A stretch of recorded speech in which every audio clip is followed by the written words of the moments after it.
12-ից հետո մենք արդեն իսկ ոչ թե որոշումով են պայմանավորում խոզարկության մասին խոսել կամ չխոսել, ամեն դեպքում եկեք հիմա որևէ այլ մեկնաբանություններ մենք չներկայացնենք, առանց հետո բոլորս չեմ թաքցնում, սարսափելի լարված ենք եւ հուզված ենք, տեսնենք Աստված առաջ ժամը 12-ին ինչ որոշում կլինի, հետո ձեր բոլոր հարցերին ես անձամբ պատրաստական եմ պատասխանել։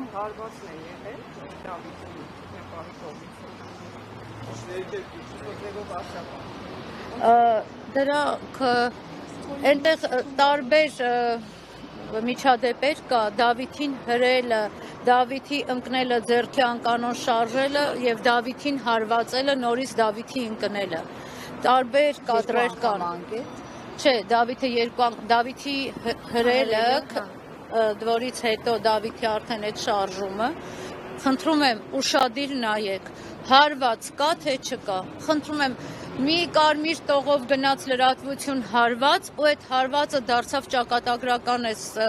պատանների համար։ Ես անընդհատ ասում եմ երեխա,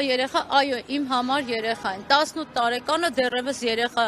կարդում եմ մեկնաբանություններում տենց երեխա եւ այլն, խնդրում եմ հարգելի հասարակություն, որքան էլ որ դուք բևեռացված եք կամ բևեռացված չեք, լինենք անաչառ, 12-րդ դասարանում սովորող երեխեք են ախր էս մարդիկ։ Հույս ունեմ։ Գործ ունենք միջին ծանրության հանցագործության հետ։ Երբևէ տեսել եք 2-ից 5 տարի նախատեսող խոթվածով տանեն 18 տարեկանի կալանավորը։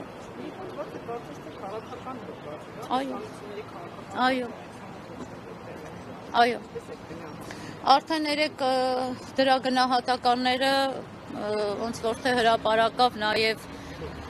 Հովսեփն էլ տվեց Սարգսյան, եկեք նորից չկրկնվեմ, անկեղծ եմ ասում, հիմա չեմ կարողանում խոսել, երևի գիտեք իմ հուզմունքս որ ասում եմ Գարանեից պակաս չի։ Տիկին Ագակյան, իսկ դատը այստեղ սկսելուց առաջ, երբ որ Դանիել Լեոնիսյանն էր գրառում արել, անդրադարձել երեխաների առողջական վիճակի մասին եւ մի շարք մանրամասներ հայտնել, հենց առաջին ինքը արդյոք այդ, չգիտեմ, չի խախտում տղայի իրավունքները իր առողջության վերաբերյալ այդքան մանրամասն տեղեկություններ հայտնելով։ Ինձ համար անգամ զարմանալի է, թե Դանիել Լեոնիսյանը որտեղից այդ ամբողջ տեղեկատվությունը գիտեր, որտեվ եթե դուք նկատել եք, մենք իրավունք էլ չունենք դրա մասին շատ բարձրաձայնելու։ Թեպետ Դանիել Լեոնիսյանը իր դատողություններն էր արել, որը ինձ համար առողջական վիճակով պայմանավորված ընդհանրապես ընդունելի չի։ Դավիթ Մինասյանը հոգեկան որևէ խնդրով չի տառապում։ Դավիթ Մինասյանը ունի առողջական խնդիրներ։ Նա պայծառ գիտակ գրագետ տղա է, ընդհանրապես որևէ հոգեկան խնդիր չունի, ինչը որ Դանիել Լեոնիսյանն էր ներկայացրել։ Եվ ինչպես ներկայացվեց, ես Դանիել Լեոնիսյանի կոչին, անկախ իմ վերաբերմունքից, չեմ ասում վատ թե լավ, մենք դատարանում անգամ դրան հրապարակավ միացել ենք, որ խնդրում ենք այս տղայի նկատմամբ կալանքի ձևով խափանման միջոց մի ընտրել, բայց երեխան հաստատ դա մեկ անգամ եւս կրկնում եմ, հոգեկան խնդրի հետ կապված խնդրում եմ երեխային հոգեկան հիվանդ, տղային հոգեկան հիվանդ մի դարձնել։ Տիկին Էլբագյան Միքայելի հետ կապված 5 միլիոն դրամ գրավը 3 օրում պետք է հավատվի։ Այո։ Ընտանիքը, ընկերները հնարավորություն ունեն։ Ուրեմն նայեք, անկախ նրանից ընտանիքը հնարավորություն ունի թե չունի,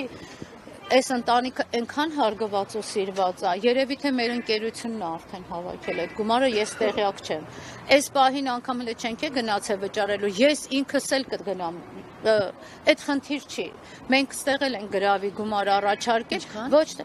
ասել ենք 5 միլիոնից սկսած, ինչը որ դատարանը բավական կհամարի, ամեն դեպքում դա այս ընտանիքի համար բոլորս պատրաստ ենք ամեն ինչ ներդնելու, ամեն ինչ։